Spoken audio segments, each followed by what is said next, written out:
وفلا وفلا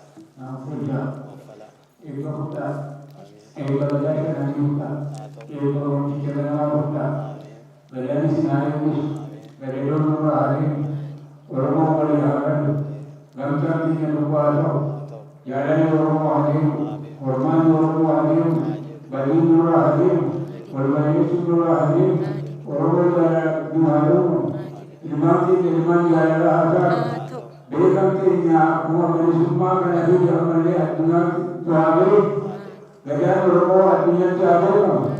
Yang ini yoga jalan mati kaya awalnya kerana manusia satu orang yang bersama adalah itu tuabe. Orang yoga dan kisah bukan lagi orang yang sebenarnya kerana desa ini semua yoga jalan mana rubah tuanya, warga berani apa, warga sinai itu, kerana itu orang berani bukan.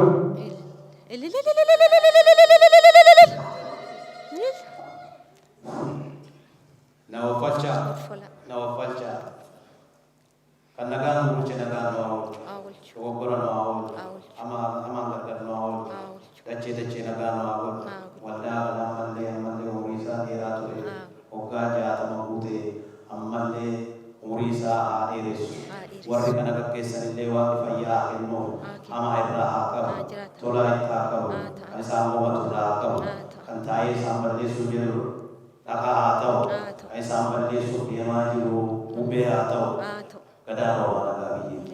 Aye kan ijaran kan walda kana jabeessan illee baay'een isaanii wareegamaniiru.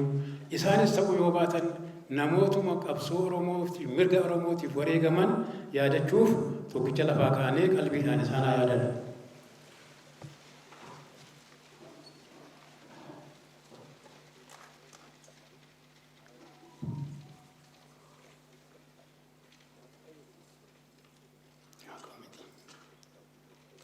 Enggak ulfaadhaa ta'a. Egaa akka qophii keenyaatii fi akka namni itti dhufee anaan baay'ee na gaddisiiseera dhugaa dubbachuudhaaf. Carraa kana geenyee warri bara rakkoo keessa dukka sana keessa turan akka kanatti waldaa kana dhaabanii innuu biqilee dagaagee waan meeqa horee har'a koottaatii ayyaanuma kana wal faana ayyaaneffannaa jennee yeroo namni kun dhufu nama gaddisiisa. Maalumaafuu ani karaa koo amma naa danda'ame yaaleera. Kana baasuun koo anaan guddaa na gammachiisa. Ani carra qabeessa. Barruu kana warri seera barreeffamaa beekan yookaan seenaa waa'ee ammaasumaa beekan hin hubatu itti rakkanneetu waggaa caalaa irratti hojjennee kan baafne. Suuraa namaa argachuun nan gaafattanii jedha warra gadi bahee ansa tokko argisa tokko biraa dhabe maa nan gaafannee jedha. Beeksisaan baafneerra. Suuraa fi seenaa gabaaboo namatti namoota abaluu nu ergaa inni namni namaan ergu. Kanaaf hir'inni hin jira waanuma beekamaadha nama murtaa'een hojjetame yeroo gabaabaa keessatti garuu hamma nuu danda'ametti hawwii keenya kana keessa keenyeerra. Warri keenya barruulee tokko baasanii koloneel Alamuun Faayiroo lubbuun jiran fuula 34 qaba walumatti afaan Amaaraa gar tokko afaan Oromoo gar tokko. Isa afaan Oromoo akkuma jirutti iskaan goonee asirratti baafneerra. Fuula 41 irraa calqaba. Inni akkuma jirutti kan isaan bara sana baasan waggaa 30 gaafa kabajan baasaniiru. Isa ittis hin daballee irraa isin hir'ifne akkuma jirutti iskaan goonee asirratti baafnee kan keenya immoo hamma dandeenye itti daballee kun egaa dhaloonni kun akka wanta kana hubatuuf akka kana irratti hojjenne. Gabaabumatti waan gara caalu barreessaa olaanaa waldaa Maccaa Tuulamaa obbo Mulugeetaa Riqituu hin ibsaa. Ani yeroo gabaabduu isheen kaasuu barbaada. Waldaan Maccaa Tuulamaa bara 1956 qaama seerummaa argatee mootummaa bara sanaa yeroo sana Tsattitaa Ministeera jedhama achirraa argatee hojii isaa jalqabee isa bara 1956 heeyyama argatee bara 1959 immoo hin cufame. Yeroo hin cufameef hin baname yeroo isiniin jedhu irraa qalbiin naa ilaala. Hin cufamee hin banameen yeroo dubbatan gabaabduudha. Yeroo cufamu waan qabnutu fudhatama. Namni beekulleen ajjeefama yookaan hin hidhama. yookaan biyyaa baqata. Maal fida kun hambaan hin jiru jechaadha. Deebisanii banuuf immoo rakkoo kan biraa keessa seenama. Kanaaf waldaan Macaa Tuulamaa 59 banamee 59 cufamee waan inni qabu hundumtuu saamamee hamma ta'e yeroo sana dargaggeessa Baarotumsaa fa'aa Lubee Birruu fa'aa egaa hunda yaadadhu warri akkuma ta'etti dokumentii gidduudhumaan haffatanii amma tokko baasanii kaan achumaan fudhatamee hafe. Inni yoo banamee deebi'ee bara 1885 Waaqaa galatuu yeroo sana Alamuu Qixxeessaa fa'aa Saahiluu Birrii fa'aa Baqqalaa Nadhii fa'aa Waldesillaasee Waldiyaa fa'aa Saahiluu Birrii fa'aa hunduu lubbuun jiru horii bara sana ukkaamsanii kaayyatan sana gadi fuudhanii deebisanii 1985 waldaa kana banan. Egaa wanti isin faana deemuu qabdan yeroo waldaa bantu lafaa kaata. Marcuma irra teessuun bitattaa, faayilan bitattaa, waan irra keessuun bitattaa, mana barbaaddee seentaa. Akka kanatti 85 jarri kun banani. Nuti malee filaashiidhaan fideen ture koloneel miti Saahiluu Birrii Moggaa Birrisaa Baqqalaa Nadhii waggaa kurnan har'aa Ameerikaatti akkasuma waggaan 50 ayyaaneffamee ture dhaqeera. Isaafan fuudhee dhaqa jedhee fuudhees dhaqeera akka gaariitti wanni godhameera. Yeroo sana silkiin nama waraabu yoo jiru kaameraa nama achi Ameerikaadhaan naa kenname waraabee sagalee isaanii fidee ture asirratti agarsiifannee deebi'ee nu didee keessumaa maaliifan barbaade sagalee isaanii namoonni tokko yeroo karaa irratti argan waanuma hin taane odeessu. Kaan waan gaarii yaadee kaan waan dabaafis ta'uu danda'a. Horii baay'ee isinii dhiisanii darbanii maal gootanii wanta akkasii namaan jedhu. Afaanuma akka Saahiluu Birrii jedhanitti yeroo 95 cufamu waldaan kun 5,000 qaba.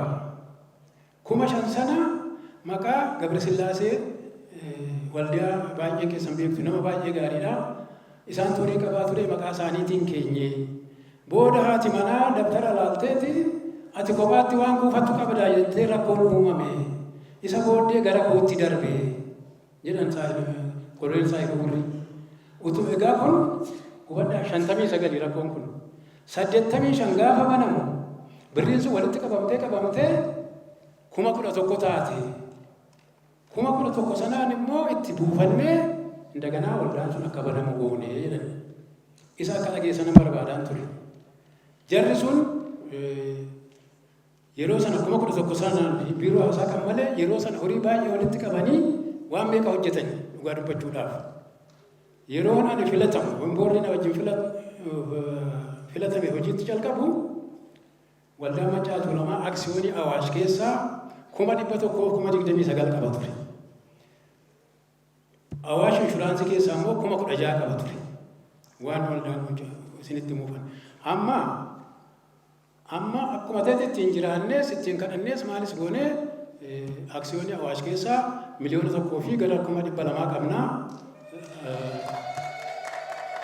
Inshuraansii Awaash keessaas 300,000 caalaa qabnaa. Adduddummaa isaanii hubaraa. Aksiyoonii keessaa isa qabdu gaafa barbaadde baatee ittiin fayyadamtu. Ayyaana kanaa hooshinannee aksiyoonii 200 gurgurannee nama aksiyoonii bituu dhabne. Kanaaf akkaawuntii keessa immoo jiru jira kan isin walitti buuftan kan nu gargaaru isa keessa waan qabnuu fi gargaarsa dhaaba tokko irraa nu kennameeni haala kana qopheessine. Egaa 1985 banamee waajirri oduu hojjetaa jiru 1992 mootummaan naannoo Oromiyaa Ihaadig Finfinnee irraa ka'aa nuun jedhee isaan kaanu jennee yeroo sana paartiin akka kaallee hin jirani wadda hin kaanu jennee falminee koloneel Amuu falmii kana calqabee oduma isaan falmaa jiranii isaanillee 1993 gaafa bitootessa tokko murtaata ishiin gaafa sana boqotan isa booddee nullee itti aannee gara 95 filatame 93 Alamuu Qixxeessaa Baqqalaa Nadhiifaa fi Dooktorri Gammachuunfaa xinnoo wal rakkoonis turte akka sanatti ture isa booddee 95 ani filatame. Egaa 95 filatamnee maalitti dhufne? Bineensa ciccimaa lama wal lolutti dhufne. Mootummaan asii buqqa'aa jedhee nummoo buqqaanu jennee kanatti dubbiin ka'ee asitti lafarra nu harkisanii na tumanii amma milgoddoo kun jilba koo miidhamaadha. Nama 120 buruqsanii lafa kanarratti gaafasan asumatti har'a Rabbi galatu irra dhaabannee dubbanna. Kana godhameet inni kun ji'a sadaa mudde keessa caamsaa keessa yeroo haranii nu hidhanii laaphisiin tokko nafne waan nu qabu hunda fudhatanii waldaan kun akka lammatan deebine godhan. Isa immoo warri hidhaarraa hafan falmanii miseensonni warri falmanii inni immoo kun egaa bara 1996 waddaa kan reebamnee cufame. 1999 gara dhumaa immoo haa banamu jedhame. Amma maaliin banta? Wanni keessaa qabna. Baankii keessaa horiin jira. Garuu inni heeyyamu tole jedhee mana murtii meeqa dhaqnee amma sabbariitti deemnee abarraa wal jirkoos fa'aa mulaatu gurmuus har'a jiruuf hin beeku malee itti wareegamanii abarraa daggafaa fa'aa waggaa 3 falmaniitu kan baname. Inni 1999 yeroo banamu waa takka hin jiru. Ammas akkasuma akka ta'e goonee birrii Ameerikaadhaan nu ergame fudhannee isaan banne. Yeroo cufan maal jedhu? Kaayyoon isin hojjettanii tokkummaa Itoophiyaa hin toluudha kan nutti himamu. Waan nu barreessatti fide heggaawwan adiraagataa jechuun akkuma tokkummaa biyyaatiif hin toluu nuun jedhu. Manni barumsaa ijaaramu jechuun fayyaan uummataa eegamu jechuun karaan haa diriiru jechuun maaliif tokkummaa Itoophiyaa irratti miidhaa fida? Sirumaa mootummaan wanta kanaa jaallatu isarra ture. Hojii isaa isa gargaarre. Garuu kan utuma kana jennu deebisanii cufu. Amma immoo inni 1996 cufame 1999 akkuma ta'etti baname doorsisa adda addaa gidduu utuma jirru egaa yeroo kanatti waan guddaa kan hojjenne wayyaan kun akka uffatamu dachaasaa jirtaa mee naannoo kana bakka akkasi argetu dachaasaa jiru kana laala yoonuma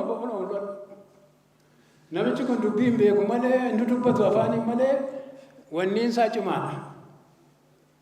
Kanuma hojjechiisuu dadhabne gurraacha diimaa adii callee irratti attamittaa hojjetamu. Wayyaa irratti attamittaa hojjetamu. Inni har'a wayyaan ittiin Oromoo wal fuudhu ta'u kun baay'ee fagoo miti dhiyooma kana 93 fi 92 yeroo irreecha ittiin dhamu. Dachaasaa jiru Siisay Sooressaa wal qabatanii callee hojjennaa jenne kan durbatti akka kanatti hojjennaa hin dhabame. Dachaasaan akkanatti mure kun isatu beekaa. Shiboo korreentii diimaa adii gurraacha biteet muree diree callee handurba 5 ta'uu fide. Waan saamamne kompiitara fi keenya fudhatameera, piriintariin keenya fudhatameera, orgaaniin keenya fudhatameera. Hanna aarsu calleensu fudhatamuu isaati. Maaliif hammam namoonni fudhatan itti rakkatan garuu yeroo wanni keenya diigan isallee fudhatan. Gingilchaa qabnaa, kallacha qabnaa, waan nu hin qabne jiru sana hunda fudhatanii akka kanatti deebifnee bannee ogaa utuma isa hojjetaa jirru immoo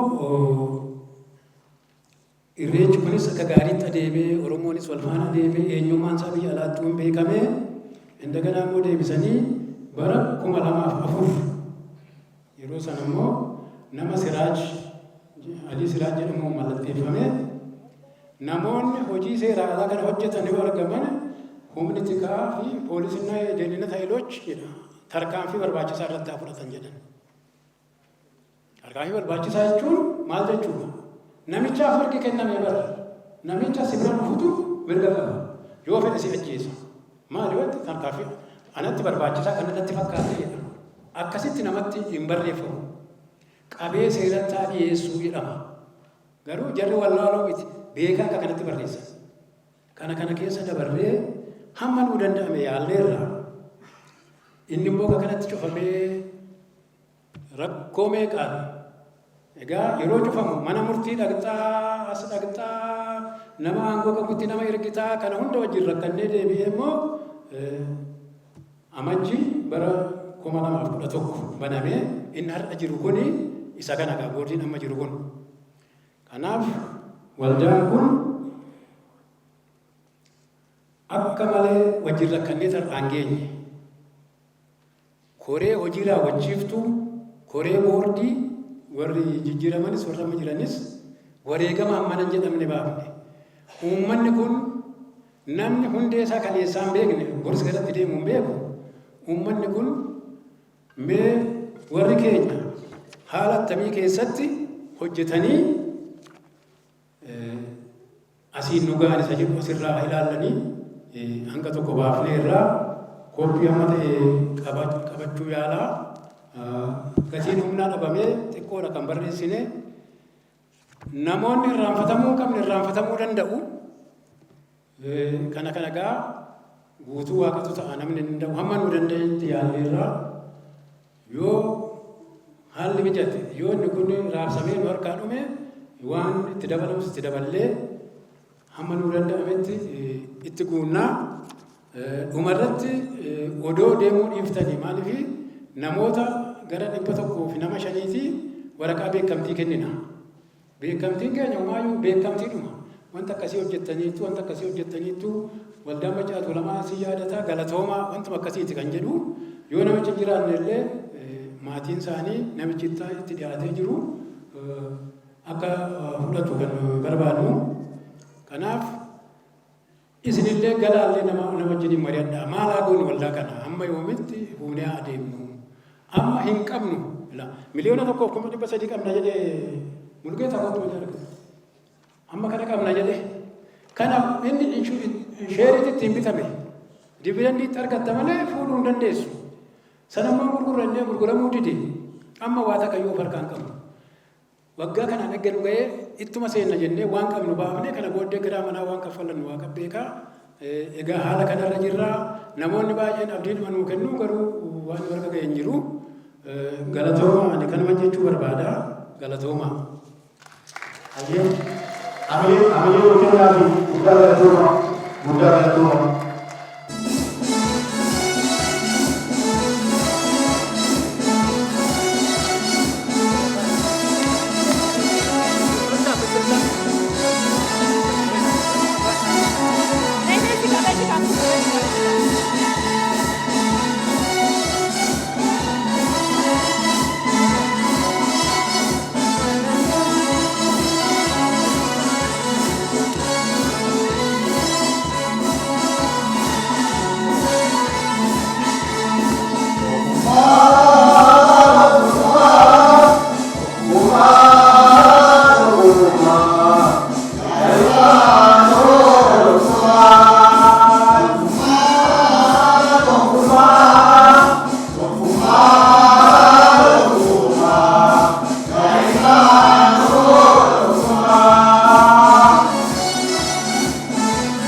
banamu wareegama kaffalanii waldaa kana siingaa eenyu akkasumas xiyyeeffannaan fuula duraa maayini akkuma argitan galma kana keessatti ammallee akka argaa jirrutti dhugaa dubbachuudhaaf yeroo tokko manguddoota familii naa kenna yeroo tokko warra manguddoota familii naa kenna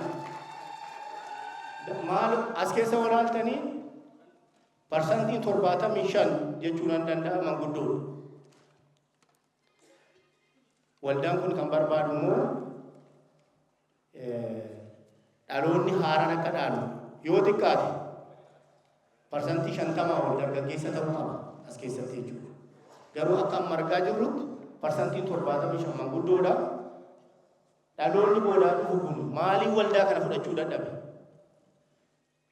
Filannoo biraan jira moo kan akka waldaa kanaa tokkummaa Oromoo irratti, xiinsammuu Oromoo irratti, qe'ee Oromoo irratti, dinagdee Oromoo irratti, guddina Oromoo irratti, hawaasummaa Oromoo irratti hojjete an akka kootti hin jiru dhugaa dubbachuuf.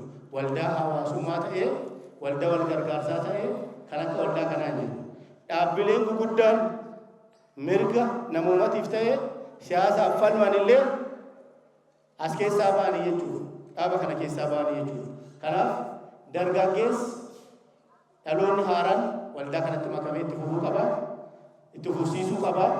Waan abbootiin keenya hojjetan caala hojjechuun nurra jira malee waan abbootiin keenya hojjetan gad hojjechuun nurra hin jiru jechuudha.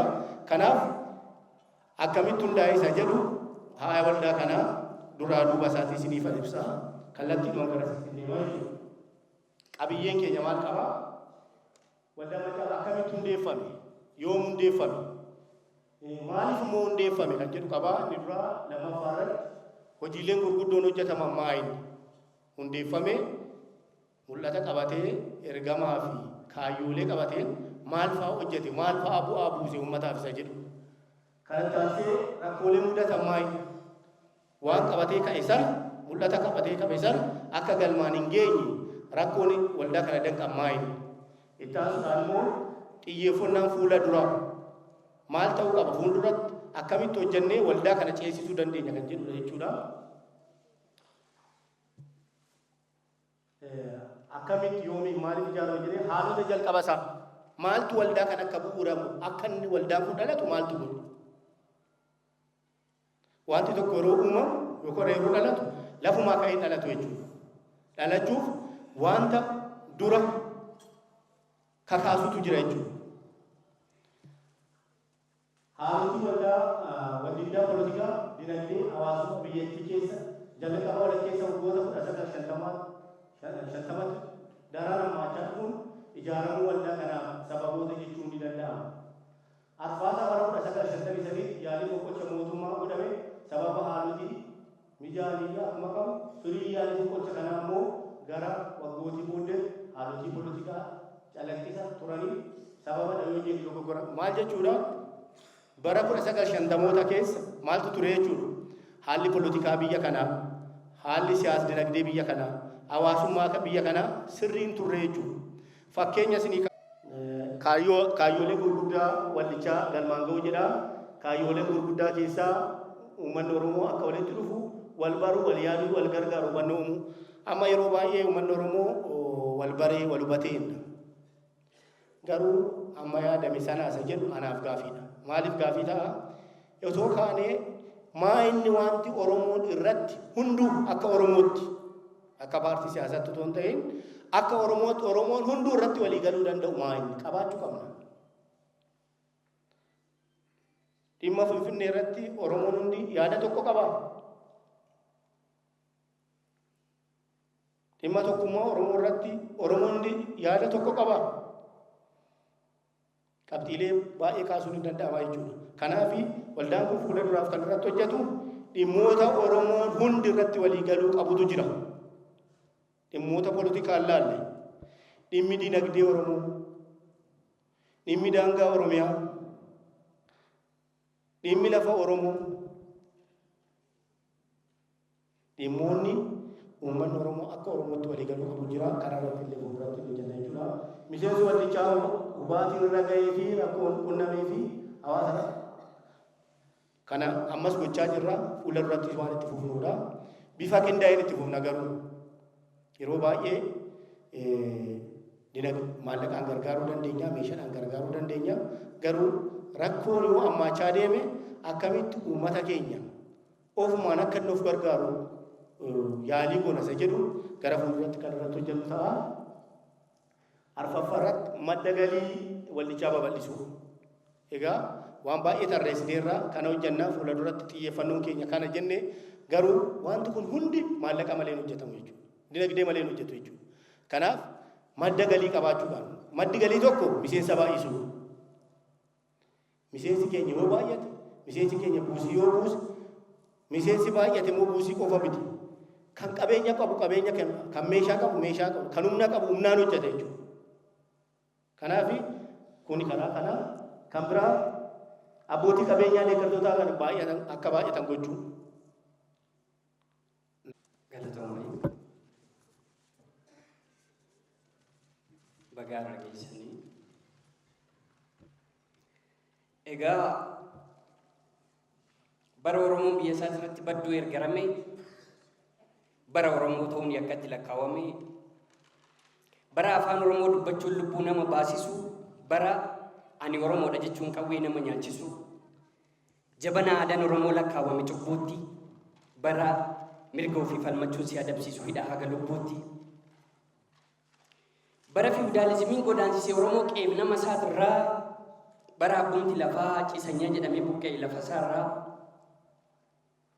jabana loowwattuu lamaa hora Finfinnee sooman, bara warri waaqarraa dhufne jedhan abbaaf ilmaan wal shooman, barattii bara sanii bara Oromoon Finfinneedhaan shakkartu osoo jedhuu dirqiin irraa gonfamee, bara qeen tufaamunaa qeen qajeelaa dooyyoo alagaadhaan onfamee, bara baalabbaanni qote bulaa Oromoo sisoo safarsiisee, warri qawwee hidhatu sidaaminyaa dubbatu Oromoo gabbarsiise, gaafa rooroon ammaattee gidiraan sabaa cimtee qaaliin ijoollee sabaa Oromoo fala fidde. Oromoon ijaaramuu akka qabu hubatanii warri waldaa gargaarsa Maccaa fi Tuulamaa Oromoof saxaxanii caayaa kana jalatti Oromoo tokkummeessan siyaasa dinagdee sabichaa daranuu jabeessan akka Hayilamaariyaam Gammadaa, akka Lamuu Qixxeessaa, akka Nadhii Gammadaa, akka Gammachuu Taaffasaa, akka Jeneraal Daawit Abdii, akka Seefuu Tasammaa, akka Lammeessaa Boruu, akka Ahimad Imaamaa, akka Jeneraal Taaddasaa Birruu, akka Reewwalee Turaa, akka Qadiidaa Gurmeessaa, akka Haji Adamsaa Du'a, akka Guddinaa Tumsaa, akka Haji Roobalee Turaa, qaqqaaliiwwan kaleessa waldichatti hindhisanii hiriirrissan fuuldura, akka Usmaan Sheek Galatee Xaddachoo, akka Ahimad Munaa, akka Atsadee Abtamaariyaam, akka Tasammaa Nagarii, akka Qanayee Gumaa, akka Abdurrahman Laazimaa, akka Bayyanaa Abdii, akka Abdulaaziz Muhammad, akka Olaanaa Bantii, waldichi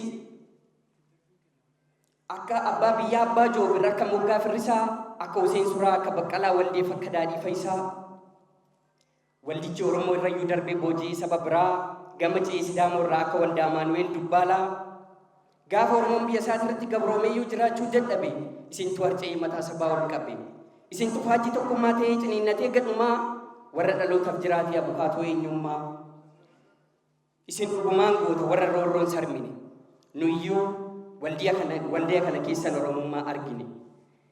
Dhalootni sun dhaloota aangoo fi kabajamanii jiraachuun isaaf hin qabne gatii, yaa warra gaaddisa kana jalatti, yaa warra gaaddisa kana irratti dabarsee darbe dhuguma goota ati. Taaddasaa Birruu faatu dhaloota baratetu gaafii mirgaa gaafata, doofummaan si haa ga'u baradhoo yaa dhalootaa. Jabaadhu dhaloota, jabaadhu qaroomi, xurrii qaroominaan walitti firoomi. Gabrummaatu jira yaadadhu booda kee, yoo baratte qofa, yoo qaroomte qofa gaafata qooda kee. Jedhanii nuuf dhaamanii xiiqii nu hidhachiisan. Xurriin bilisummaadha barnoota akka ta'e dhaloota hubachiisan. Dhiigni kiyya kuni tola jigee miti, dhaloota kitila na duuban biqilcha, onnee sabaa keessatti bilisummaa iticha. Jedhee nuuf dhaame maammoon gaafa funyoo shiraasan morma isaatti rarraasan, gaafa addabaabaayii irratti akka sareetitti dhiiga isaa lolaasan. Mallattoo ciccoominaaf hajji Afrikaanotaa, yaa warra waldaa kana saba kanaaf saxaxee isin dhuguma goota.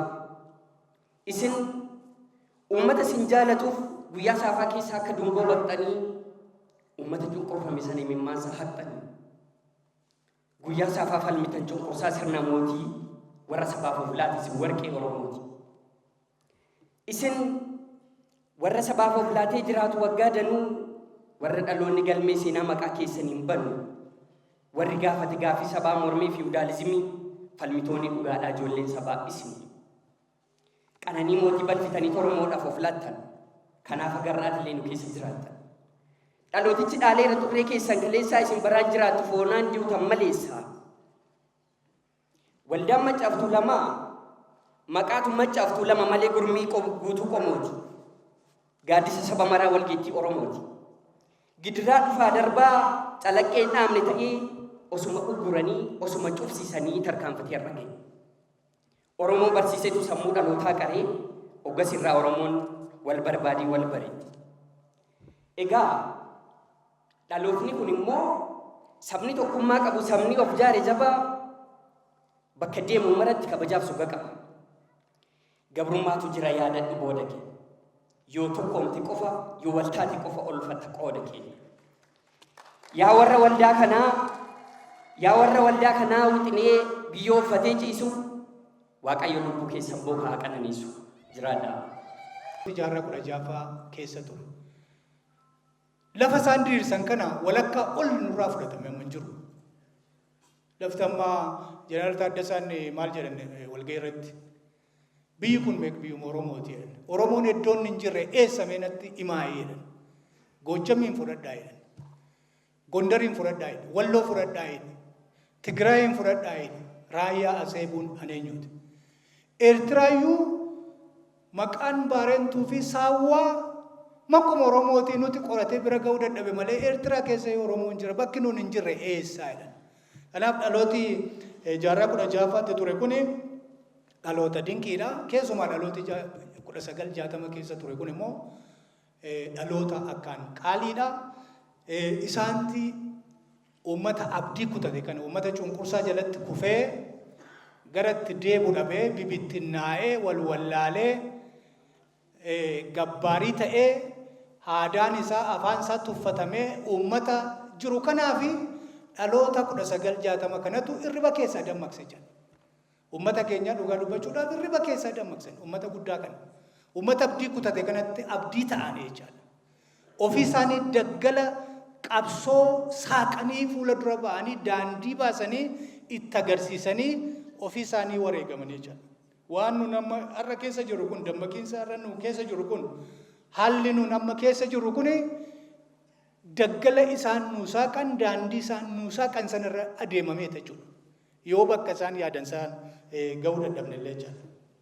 Kanaaf dhalooti 1960 ture kun dhaloota salphaatti ilaalamu miti jechaadha. Kanaaf ofii aarsaa ta'aniiti karaa nutti agarsiisanii jechaadha. Isaan silaa baay'een isaanii warra mootummaa keessa hojjetan, warra jireenya gaarii jiraatan, gabbaariin turre baay'een isaanii. Jeneraal Taaddasaa Faas yoo fudhan, Koloneel Alamuu Faas yoo fudhan, Obbo Hayilamaariyaam Faas yoo fudhan, jireenya gaarii warra jiraatan turan.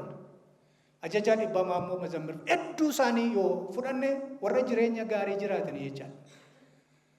Kan isaan aarsaa kaffaluudhaaf ka'an uummata akka malee dhiitamaa jiru ture sanaafi jechaadha.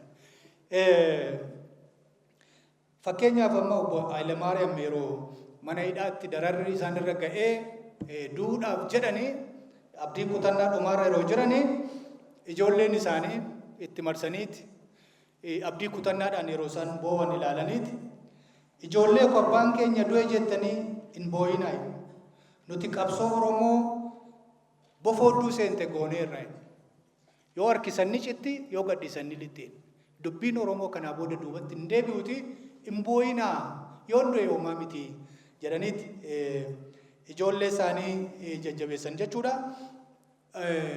Akkuma sila ka'aa ture erga waldaan Maccaatu lamaa cufame illee dubbiin Oromoo duubatti hin jenne warra isaan daandii saaqanii itti agarsiisan sanatu waggaa muraasa booda adda bilisummaa Oromoo hundeesse jechaadha.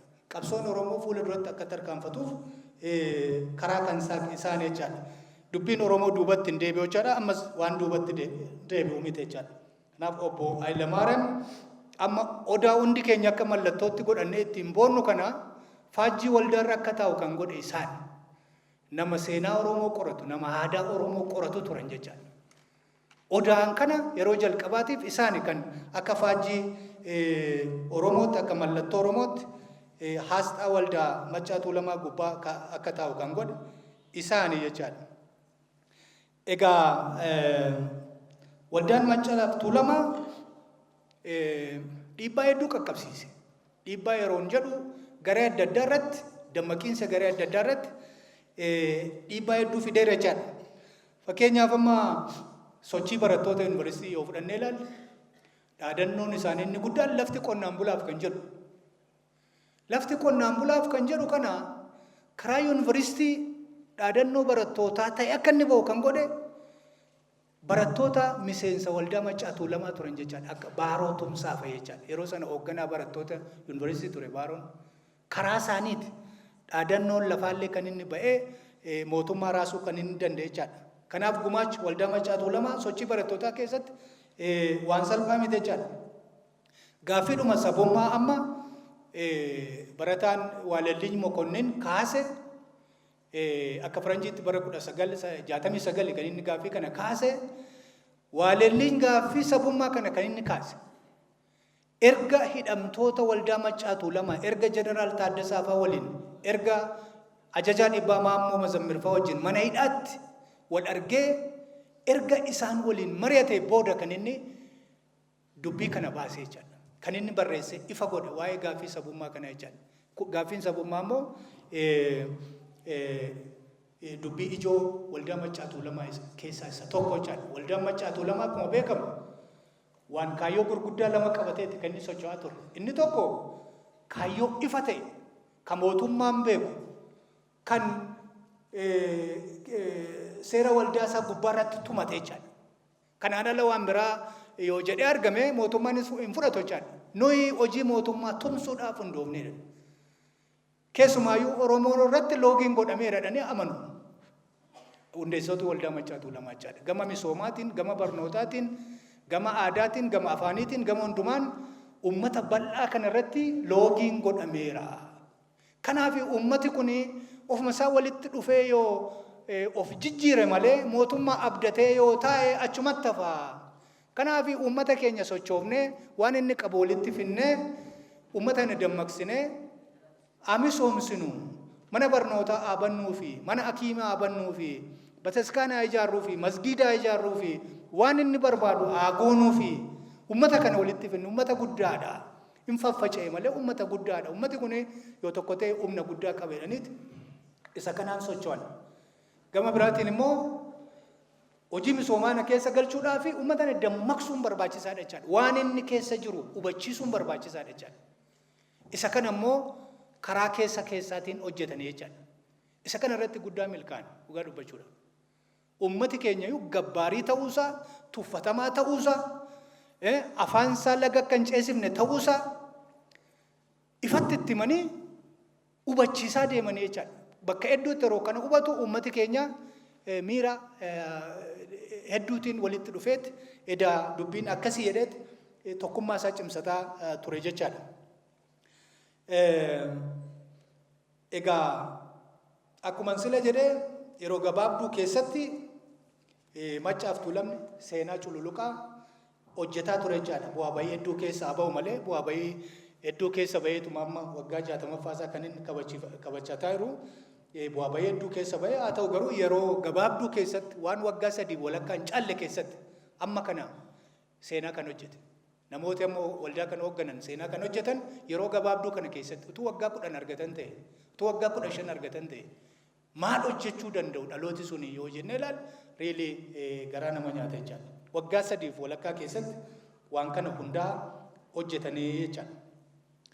So isaan akkuma qaalii dheedhee ofii isaanii jireenya qananiirraa gad deebi'anii uummata kanaaf aarsaa kaffalan. Fakkeenyaaf amma Jeneraal Taaddasaan maal jedhan walgahii irratti uummata hedduu walitti qabanii jechaadha. Amma meenuu ilaalaa uummata fuuldura dhaabbatanii amma meenuu ilaalaa rakkoo hin qabnu uffata gaarii uffannaa nyaata gaarii nyaannaa konkolaataa oofnaa nuti isiniif jenneeti kan lubbuu keenya aarsaa gochuu barbaannu. Yoo nu ilaaltan homaa rakkoo hin qabnu nu ilaalaas hundi keessanis nu ilaalaa. Kunooti uffata gaarii uffannaa nyaata gaarii nyaannaa bifi keenya agarsiisa. Konkolaataa oofna homaa rakkoo tokko hin qabu. Nuyi isiniif jenneeti lubbuu keenya aarsaa gochuu barbaanna. Akka isin jijjiiramtanii ijoollee keessan illee jijjiirtaniif ofii keessan saa oofaa haftaniiti ijoollee keessan isaa akka ooftu gochuun isinirra hin jiraatu jedhaniiti waan uummataaf akka aarsaa kaffaluuf qophaa'anitti kan isaan socho'aa turan jechaadha. Itti dabalee mee waa'ee nama waggaa 70 umuriin isaa waggaa 70 muka dhaaba isa kana itti himan oduu duriidhaan uummata kana amansiisuu jechaadha waan isaa galuun jechaadha. Nama tokkotti muka dhaabaa jedhan. Namni muka dhaabu kun umuriin isaa waggaa 70. Namni tokkotti dhufeeti maal hojjetan mukan dhaabaa firii godhata firiin isaanii nyaatamaa. Firii muka kana waggaa meeqatti gahaa? Waggaa 30 booda. Atoo amma umuriin kee meeqa? Waggaa 70. Egaa amma waggaa 100 booda firii muka kana nyaachuuf amma dhaabaa jirtaayi. Ofii koof miti ijoollee koof an dhaabaa jedhee. Nuti ofii keenyaaf osoo hin taane nuti kan aarsaa kaffaluu barbaannu isiniif ijoollee keenyaafi malee ofii keenyaaf homaa waan dhabne hin qabnu amma yeroo kanaatti jedhan. So kanaaf dhaloota qaaliidha kanan jedhe dhaloota ofiisaa aarsaa kaffalee dhalooti booda jiru akkan daandii gaariirra socho'u akka inni walqixxummaan biyya kana keessa jiraatu dhaloota gochuudhaaf socho'e waan ta'eefan dhaloota qaaliidha jedhe jedha. So dhimmoota hedduu irratti kan isaan haasa'aa turan hundeessitooti kun. Inni tokkummaa dhabne, barnoota dhabne, dammaqiinsa dhabne malee silaa abbaan barbaade nutti hin taphatu jedhan. Tokkummaa kana irratti egaa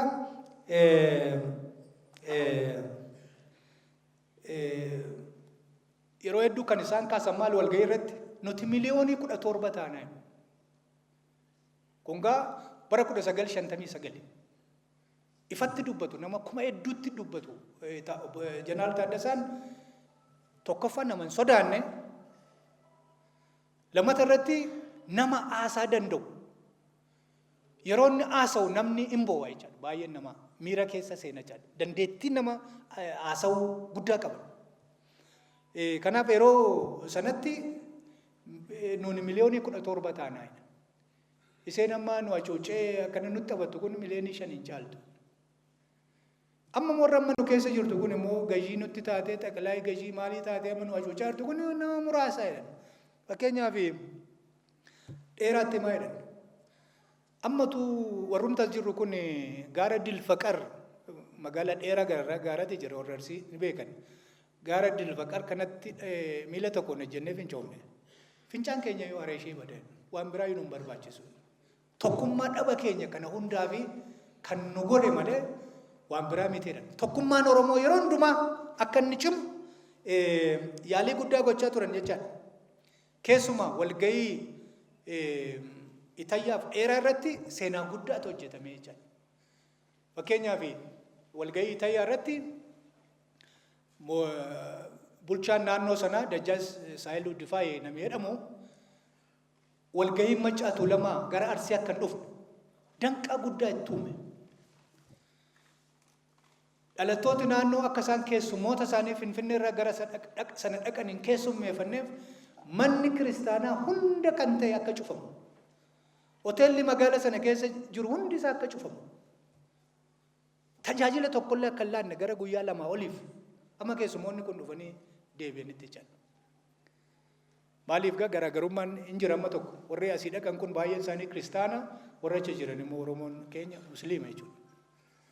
Kanaaf warri keessummoota kana waamanii baay'ee dhiphatanii horii qaban qabeenya qabaniin obbolaan isaanii keessummeeffachuu hin dandeenye kuni gadda guddaa itti uume jechaadha isaanitti. Gama isaaniin warri musliimaa qalma hedduu raawwatanii jiran rakkoon hin jiru gama sanaan. So dhumarratti waan godhan gaafa dhaban Jeneraal Taaddasaatti hiikaniiti kunoo kana kanatti nu qunname. Akkatti illee qabeenya keenyaanii obboloota keenya keessummeeffannu dhabne. Akkatti waa qalluuf dhabne. Iddootti afeerru dhabne. Waan goonu dhabne. Isin ofii qaltaniittu jedhan. Qalleerre. Isuma sana gargar qoodan.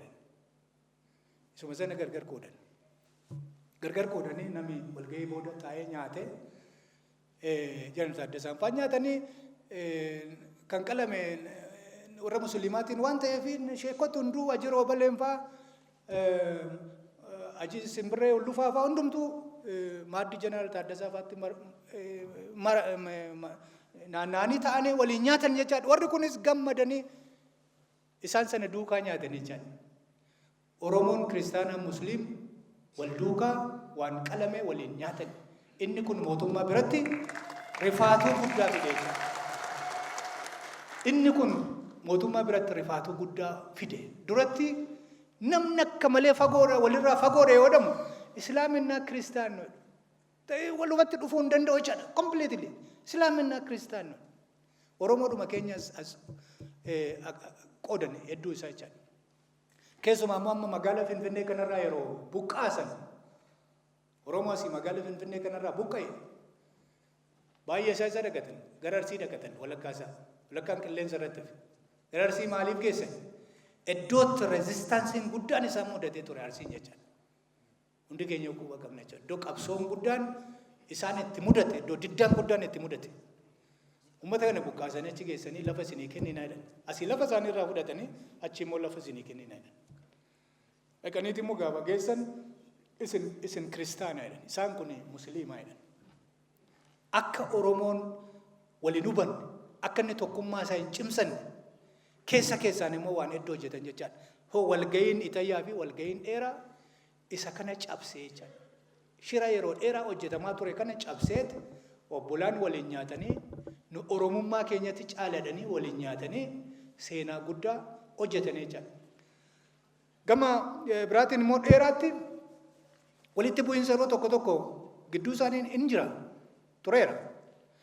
Isa kanas maanguddoota gamanaa kaasanii warra Arsii keessaa kaasanii warra Tuulamaa jiru keessaa kaasaniiti walitti araarsanii isin ilmaan abbaa tokkooti eenna alaku diinata addaan sin baase malee jedhaniiti maanguddootani naannoo dheeraatti gaafadhee waraqata kiisii isaa keessaa baaseetti dubbisee Arsiillee Tuulamallee hundallee dhaqatee abbaa tokkotti galchee maanguddooti bootteedha. Akkasitti isin ilmaan abbaa tokkooti. Yeroo kana gamaa gamanaa maanguddoota kaaseet fuuldura dhaabee isaan wallaalleetu wal nyaanne jedhanii gamaa gamanaa walitti marmanii kanaa booda rakkoon gidduu keenyatti uumamu yoo uumamellee akka itti furannu qabnaa jedhanii maanguddoota ani gaafadhe ergasii booda kanii naannoo sanatti walitti bu'iinsi gidduu isaaniitiin dhabamaa deeme jechaadha. Darbee yeroo tokko wanti walitti bu'amu yoo jiraate illee. Kanaaf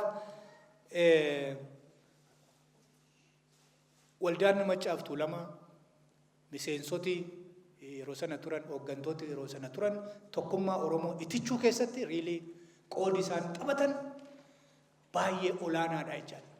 Yeroo tokko waggaa 60 kana dhalooti ture yeroo akkasittiin carraaqutti nuyi amma maaliif akkas taanaan jedhu yeroo hedduu natti dhaga'ama natti. Dhalooti waggaa 60 ture akkanatti fageessee yeroo inni ilaalu nuyi immoo dhalooti haala mijataa keessa jirru ammaa kuni maal taane eessa rakkoon keenya kan jedhu riilii yeroo hedduu gaaffii guddaa natti uuma jechuudha.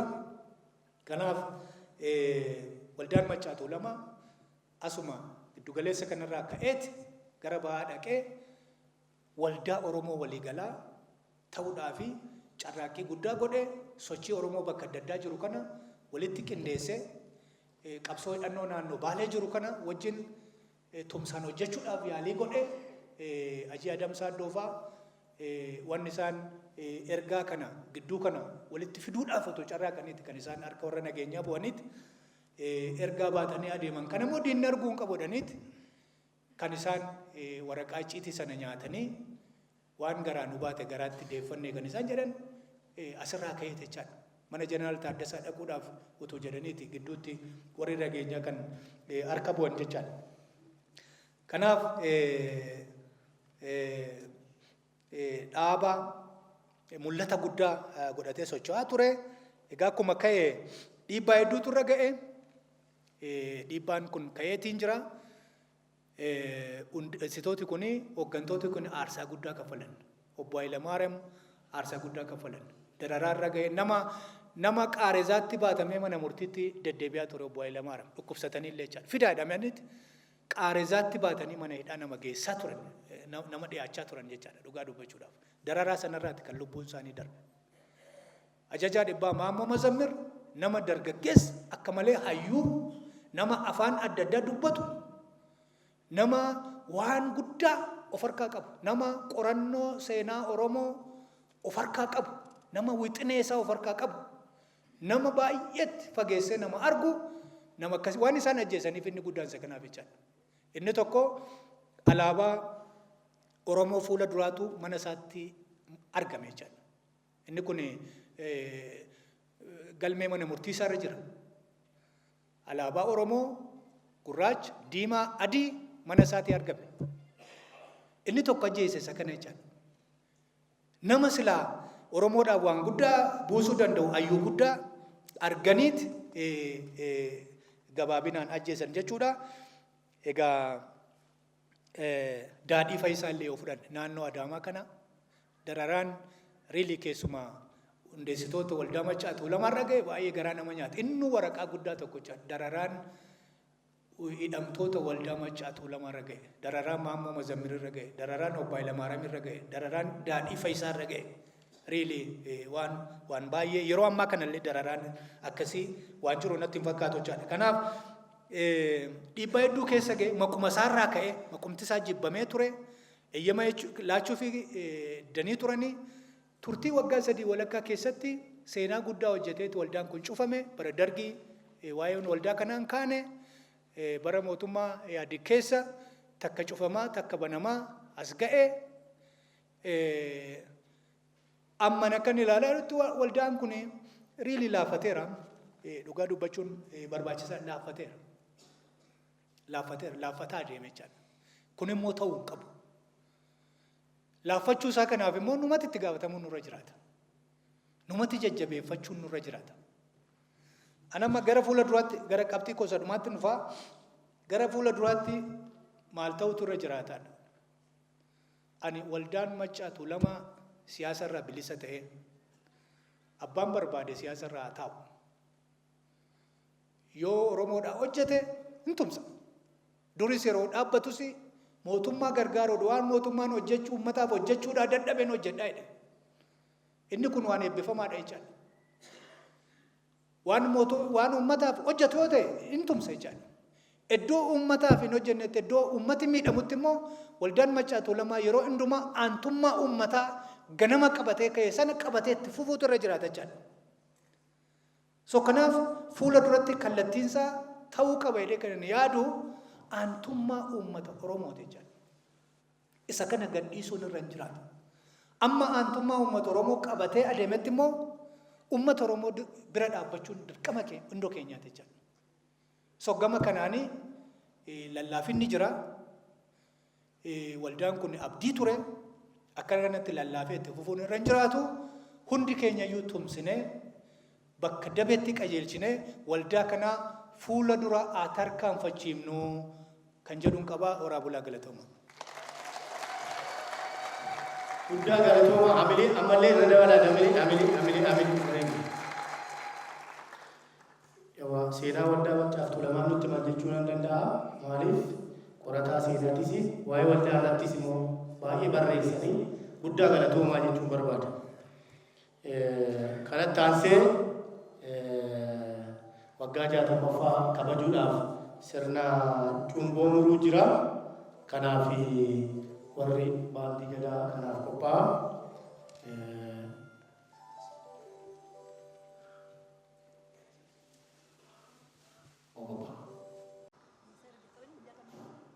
Duraan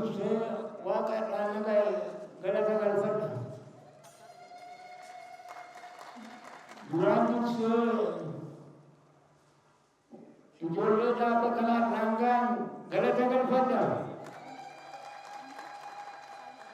Oromoon irraa handhuura Finfinnee lafa abbaa ofii lafa irraa buqqaane sirna waggaa 60 gadaa dhaabbata maccaa tuulanaa handhuura irra dhaabame bakka gullallee gaafaa alamuu qixxeessaa dajjaal meeqan nu waame gaaftanii gaafa achitti dhiyaannu Ajiro galeetu amma kunaa arjaan keenya turee tuulaa gadabirraa dhufanii arjoolee asii bobbaasotaatiin ajiroo galeetu wajjin ilmuubbaa boorirraa giraama godhataa galaa giraama malaachoo dhaabaa baqqalaa yaabaa Jalloonni ilmuubbaa boru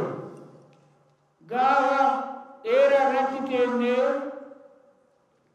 uummanni Oromoo isa hamma kana teenyu Jillaan Taaddasaa maal jedhu yaa ijoollee Oromoo kuni warra xinnoo jibbee asitti ba'ee afaan keenya dubbanna tufa afaan Oromaa jedhe gaafatu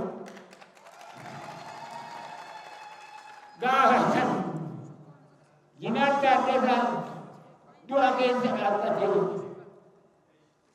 sirna Hayila Sillaasee sirna ilmaan Oromoo bittinneessa san keessa raawwatee alamuu qixxeessaa gaafa san baalee gibra agar dhaqlaa poolisiidha. Qabsoon isaa hojjetan warqoon akka Sillaasee baalee irraa ayaatee uummata baalee kan caccabe kan dhume.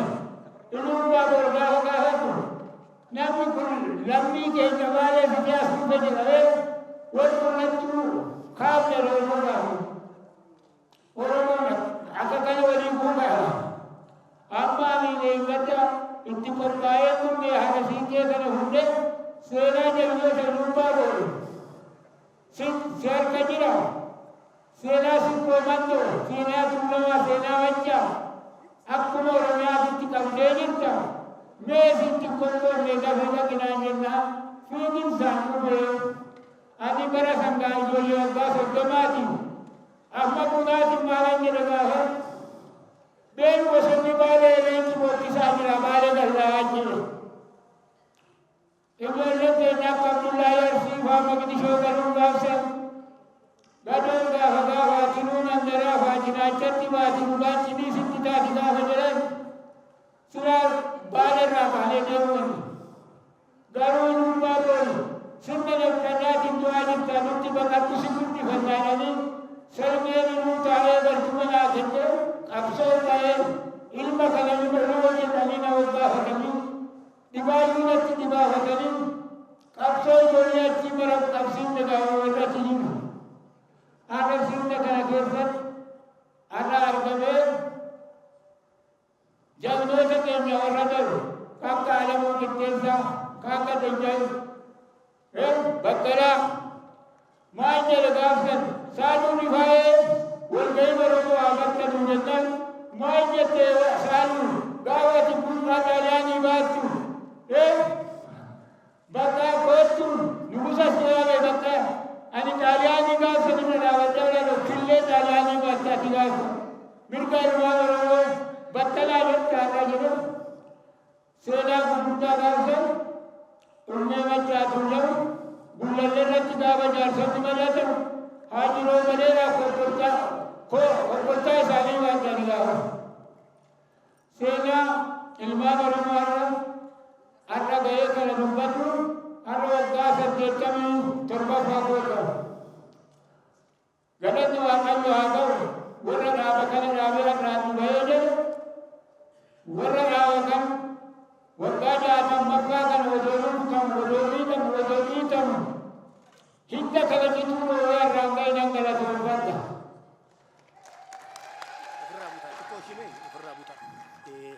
Kanaaf immoo har'a ilmaan Oromoo gaafsan muka mukkata ko jala teennee miraachuun dandeenyu. Gullallee gaafa dhunnee jaarsotaa wajji teenyu kan inni baaboo irraa dhufe. Warri kabaalee irra dhufan jiru. Dheeraa irratti mariin kumaa taa'amu gaafa nu lafa walgahii taa'u matarree gaafa lafa walgahii kanaati irratti lafa tolchinu fotoo nu kaafatan warri nagganyoonni. Lafa dheeraa kanarraan teettan jedhanii waradaa gadiin hingasuu jedhama. Na yaadadha seenaa kiyyarra jira. Lafti dhiisi lafti kun keenyumaa balaa miti nugusaayuu faqqachiifneera roobaleetu moofaan dhaqee manguddoo gaafa Haile Sillaasee bitu bililikiin argan ergine awliyaa Oromootitti buutanii hin baddu dhiisi jette. Oromoo gaafa ijoolleen Oromoo dhiyaabaa ardii dheeraa sanirratti wal ga'u gaafatanii maal jedhe jinaar Taaddasaan akka ammaa dooktoriin sila jedhan ijoollee Oromoo sila ajinoo maleetu qabamee deemuun maal eeytanii gaara dheeraa jilfaqaaliin ol baay'ee osoo of hin joofne diina keenya lolaa goonee qarayneen deemnu irree irra tokko taane kun annan du'aa seenan hin du'u. Mandela asii leenjisee Afrikaa dhimmaa galee deengada hidhame anis immoo ibiddu haftaa qabsoo ilmaan Oromootitti dabarsaa barmoota dabarsaa ka barmoota ka doofaan godhee qabsoo gaafa sanii irra dhaabbattee dubbatuu biyya waaqa irraan nagee galanni haa ga'uu jedha.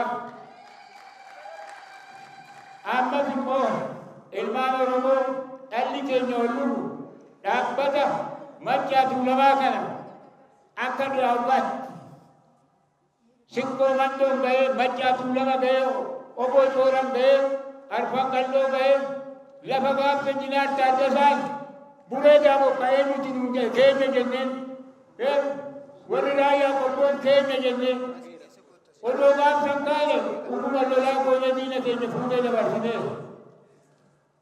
Kanaaf har'a immoo Waaqayyo kanaan nu ga'ee jaarsonni amma hamma jiran kun ani gaafsan qabsoo kana keessatti dheeraa irratti gaafa rukutamu gaafsan Ahmad Bunaatiin maal jedhe namni tokko anti Ahmad Bunaati ammoo anti injeera absooti sireeti birtibeeta laafii olee amma Oromoo bilisa baasuu danda'e bazzam Islaam bazzam laallaan jedhe gaafas. Waan nama gaddisiisu. Kanaaf amma Waaqayyo kanaan nagee galanni haa ga'u amma irra ture biifama yaa godha ammas waldeenni kun haa fufu dhala abaabiyyee hamma lafaa bittaan jiru haa taa'u horaa bulaa.